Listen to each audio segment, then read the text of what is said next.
भाई मैंने ना यहाँ पर ऐसा बहुत बार सुन लिया है, बहुत सारे बच्चों के मुँह से ये बात सुन चुका हूँ मैं कि भाई जब भी वो इंडिया में किसी एजेंसी के पास जाते हैं कि भाई हमारा यहाँ पे आने के बाद, कनाडा जाने के बाद कितना खर्चा होएगा हर मंथ का, तो उनके मन में जो होता है भाई वो बता देते हैं। पर असलियत में यहाँ की पिक्चर बिल्कुल डिफरेंट है। ठीक है, यहाँ पे आने के बाद ही आपको वो चीज़ पता चलेगी, क्योंकि ये जो चीज़ है वो बच्चे पे डिपेंड करती है कि आपका लाइफस्टाइल क्या है, आपका मेन मोटिव क्या है। यहाँ पे आने के बाद आपको मौज करनी है, यहाँ पे आने के बाद आपको पैसा कमा के फीस सबमिट करनी है, यहाँ पे आके पैसा कमा के आपको घर भी भेजना है।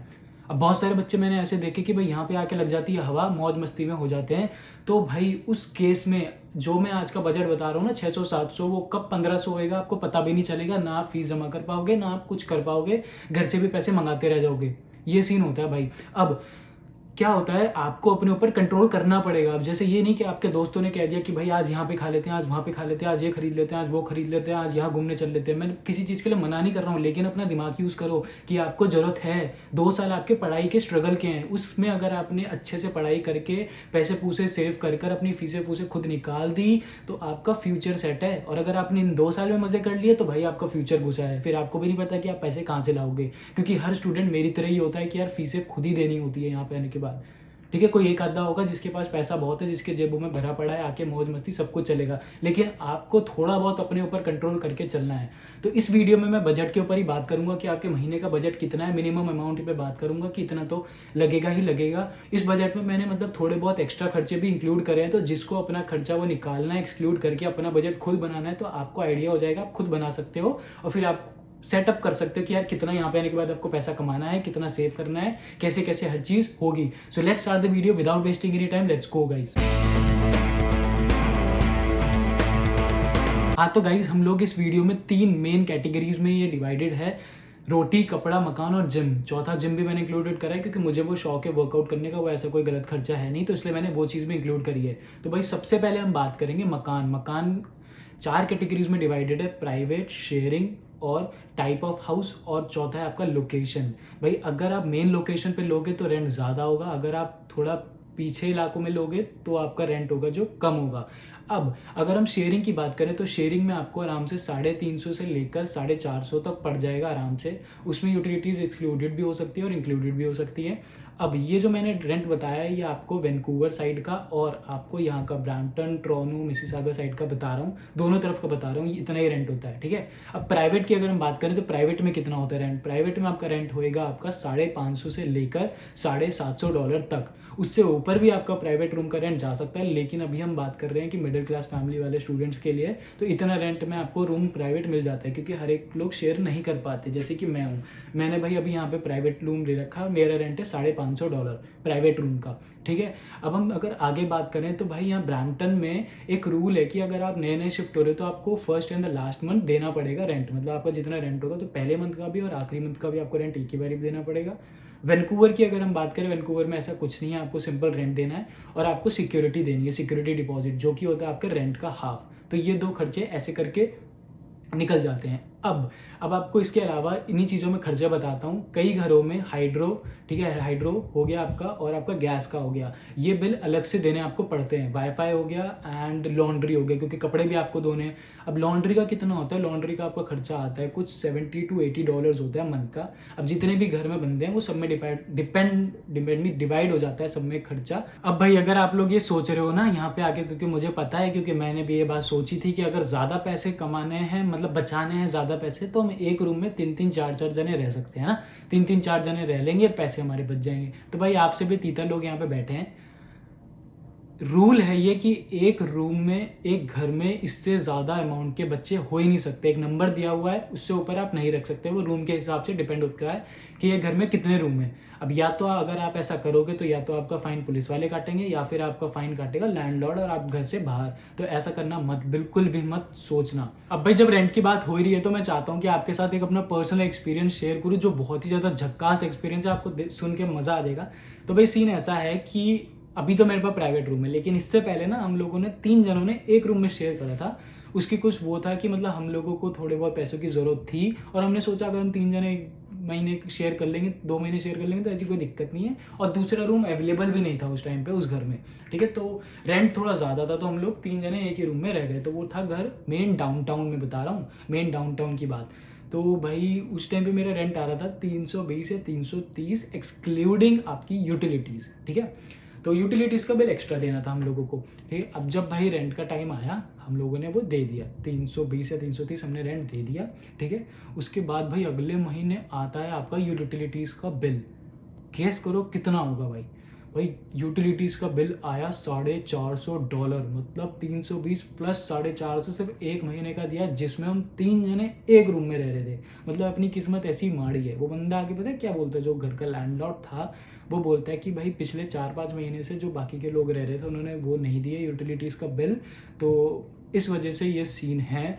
ये अब फिर सबको ही देना पड़ेगा, क्योंकि उस चीज़ में हम डिवाइड नहीं कर सकते। तो भाई अब देना तो पड़ेगा, अब क्या कर सकते हैं भाई। तो ऐसा लगे थे हमारे बढ़िया करके। हाँ, एक खर्चा मैं बोल रहा हूँ वाईफाई का, तो वाईफाई का डॉलर पर पर्सन आ जाता है $30 कुछ आ जाता है पर पर्सन, या $20 भी होता है और डिवाइड हो जाता है। जैसे $120 का घर में वाईफाई लगता है, जितने भी बंदे हैं सब में आपस में डिवाइड हो जाता है, तो वो उतने होते हैं, आराम से पैसे पड़ जाते हैं, वो कुछ ज़्यादा खर्चा नहीं होता है। अब हम चलते हैं दूसरे बड़े खर्चे पे। हाँ तो भाई लोगों, अब हम बात करते हैं दूसरा बड़ा खर्चा, जो कि होता है आपका रोटी। रोटी मतलब ग्रोसरी। तो भाई वो सिंपल आपके ऊपर डिपेंड करता है, आपको कितना खाना है, कितना मोटा आपको होना है, कितना नहीं खाना है, कितना पतला आपको होना है, तो वो आपके ऊपर पूरा डिपेंड करता है। अगर ऑन एन एवरेज में खर्चा बताऊं ग्रोसरी का, तो भाई वो कुछ आता है आपका 90 से लेकर $120। ये मेरा खुद का खर्चा है, इससे ज़्यादा ऊपर मेरा आज तक कभी नहीं आया। अगर आप शेयरिंग में ग्रोसरी कर रहे हो तो और भी ज़्यादा कम आएगा आपका ये ग्रोसरी का खर्चा। अब इसी में अगर आप बाहर का भी खा रहे हो, मतलब मंथ में अगर 2-3 बार बाहर का भी खा रहे हो, तो $50 $40 वो खर्चा मान लो। इससे ज़्यादा बहुत मुश्किल ही है, ठीक है। अब जिम की डाइट थोड़ी बहुत इंक्लूड आपको करनी पड़ेगी, वो आपके ऊपर डिपेंड है कि जिम की डाइट आपकी क्या है, ठीक है। अब उसके बाद अगर हम बड़े खर्चे की बात करें तो वो होता है आपका इंश्योरेंस। अब इंडिया जैसा सीन तो यहाँ पर है नहीं कि यार आपने इंश्योरेंस कराना है, मन है तो कराओ, नहीं है तो मत कराओ, गाड़ी चल रही है जैसी चलती रहे, जब मरे मरे, जो हुआ हुआ देखा जाएगा, ठीक है। यहाँ पे ऐसा कोई सीन है नहीं। अगर मैं बीसी की बात कर रहा हूँ, मतलब ब्रिटिश कोलंबिया की बात करूँ, तो वहाँ पर एक गवर्नमेंट आपका होता है एमएसपी नाम का इंश्योरेंस होता है, जिसमें आपको $75 हर मंथ देने ही पड़ेंगे। वो $75 का आपको फिर कार्ड भी मिल जाएगा, तो फिर उससे आप अपना खर्चा कम करा सकते हो। मतलब जैसे अगर कोई बीमारी आपको हो गई तो आप वहाँ पे वो कार्ड दिखाओ, अपना एमएसपी से कम करा सकते हो अपना खर्चा, ठीक है। अब उसके अलावा यहाँ की अगर मैं उसकी बात करूँ इंश्योरेंस की, तो यहाँ पर आपका होता है गार्डमी करके। मोस्ट ऑफ द टाइम आपके कॉलेज और यूनिवर्सिटी की फीस में ही इंक्लूडेड होगा यहाँ पे ओंटारियो में, जो आपका इंश्योरेंस होता है वहाँ पर आपको अलग से अपना देना पड़ेगा, ठीक है। ये हो गई इंश्योरेंस की बात। उसके बाद हम सबसे बड़े खर्चे की बात करते हैं, आपके फ़ोन का खर्चा। फ़ोन का भाई बिल डिपेंड करता है आप कितना इंटरनेट ले रहे हो। आपको 20 GB चाहिए, आपको 10 GB चाहिए, आपको 5 GB चाहिए, ठीक है। मेरे केस में मेरा 20 GB इंटरनेट है, वो $75 पर मंथ मेरा जाता है, वो तो फिक्स है, ठीक है। उसके अलावा अगर आप फ़ोन भी नया खरीद रहे हो, अब यहाँ पे आते हो, आपको सबके शौक होते हैं भाई कि आईफोन तो लेना ही लेना है। अब वो तो यार कोई चीज़ है, अब थोड़ा बहुत मज़ा भी लाइफ में होना चाहिए ना। वो तो भाई इंडिया में नहीं लिया, हम यहाँ तो ले ही सकते हैं, हमारे पास अगर इतना कुछ मिल रहा है तो भाई आप वो लो, मैं कभी मना नहीं करूँगा किसी चीज़ के लिए, ठीक है। तो जैसे अब मैं अपना एक्सपीरियंस देता हूँ, मेरे पास है 11 Pro Max। तो 11 Pro Max का मेरा टोटल जो खर्चा जाता है वो जाता है $130, $130 पर मंथ, $75 का 20 GB plan, and after that जो रेस्ट ऑफ द अमाउंट है वो फ़ोन का जो आपका जाता है। तो इसमें आप कुछ नहीं कर सकते, तो आपको देना ही पड़ेगा। फ़ोन आप दूसरे भी ले सकते हो जो सस्ते होते हैं, तो वो प्लान के ऊपर डिपेंड करते हैं। उसकी मैं अलग से वीडियो आपको बना के दे दूंगा, कौन सा किस फ़ोन का प्लान कौन सा है, कौन सी कंपनी सबसे बेस्ट है, ठीक है। उसके अलावा अगर हम बात करें तो उसके अलावा जो एक सबसे इंपॉर्टेंट खर्चा होता है वो होता है आपको प्रेस्टो कार्ड। प्रेस्टो कार्ड क्या होता है? प्रेस्टो कार्ड होता है जो आपके ट्रैवलिंग के काम आता है। ये आपको मैं दोनों जगह का बताऊंगा, बीसी का भी और ओंटारियो का भी। ओंटारियो का जो मंथली पास होता है वो आपका होता है $120 का, ठीक है। बीसी का जो मंथली पास होता है, एडल्ट्स का बता रहा हूँ, जो अबव 19 ईयर्स होते हैं दोनों जगह, उनका होता है $130 बीसी में। अब एक फ़ायदा उनके लिए जो कि बिलो 19 है। बीसी में अगर आप हो और अगर आप बिलो 19 हो तो भाई आपका $55 का पूरा मंथ का पास आ जाएगा, कहीं भी घूमो, पूरे बीसी में कहीं भी घूमो $55 में, ठीक है। यहाँ पर ऐसा कोई सीन नहीं, आप 19 के हो तभी भी आप हमारे बराबर ही हो, ऐसा कोई बात की आपको चौड़ के दिखाने की जरूरत है नहीं, उतना ही आप दोगे, ठीक है। तो अब मैं अपना एक एक्सपीरियंस शेयर करता हूँ भाई। मैंने ना मंथली पास डला लिया था, मेरे को काम पे जाना होता था रोज़। तो भाई जब जैसे ही मैंने मंथली पास डलाया $120, उसके बाद नौकरी छूटी, काम पे नहीं गए, $120 भी गए वो। तो इससे बढ़िया ऐसा है कि आप अपने इससे बढ़िया ऐसा है कि आप अपने उसमें डलवा सकते हो, मतलब जितना आपको डलवाना है 80-50 डलवा के रख लो, जब खत्म हो जाए फिर वापस से लोड करवा लो आप, तो वो एक्सपायर कभी होती नहीं अमाउंट, तो मस्त करके आपको चलता रहेगा। ठीक है, ये काम हो गया इसका। Now moving further and talking about the gym. ठीक है भाई, अब बॉडी शॉडी भी बनाने का शौक होता है कई लोगों को, लड़कियां इंप्रेस करनी, अरे लड़कियां को इंप्रेस करनी, अपनी खुशी के लिए बॉडी बनानी है, किसने कहा हमें लड़कियां इंप्रेस करनी, हम तो अपनी बहुत खुशी के लिए बॉडी बना रहे हैं, है ना।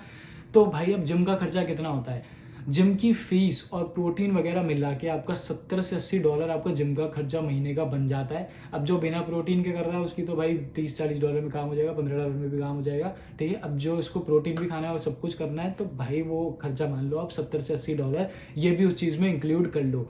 सो भाई ये कुछ बड़े बड़े खर्चे हो गए जो इससे आप जा नहीं सकते, कट नहीं सकते। ठीक है, इसके अलावा एक खर्चा मुझे और याद आया जो कि होता है आपके क्लोथ्स का खर्चा। अब कपड़े भी पहनने हैं, लेकिन सीन ऐसा होता है कि भाई देखो कपड़ों का जो खर्चा है ना वो हर महीने का नहीं होता। ठीक है, क्योंकि हर महीने कोई स्टूडेंट जाके कपड़े खरीदने नहीं वाला। अब कभी कभी खरीदोगे, साल में जैसे गर्मियाँ शुरू हुई तब खरीद लिए, सर्दियाँ शुरू हुई तब खरीद लिए, तो भाई मिनिमम हम मान लो कि $150 से $200 अगर आप एक्सक्लूडिंग शूज़, ठीक है, $150 से $200 मान लो यार, इतने के आपने कपड़े खरीद लिए, क्योंकि शूज़ सबसे ज़्यादा महंगे होते हैं। शूज़ अकेले ही $100 $150 के आपके आ जाते हैं। वो डिपेंड करता है कौन किसी कंपनी के शूज़ पहनता है भाई, उसमें मैं कोई रिकमेंड नहीं कर सकता हूँ। ठीक है, तो ये कुछ नॉर्मल खर्चे हो गए।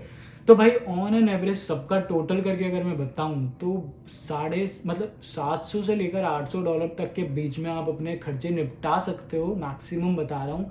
इसके अंदर अंदर आप सारे खर्चे अपने निपटा सकते हो।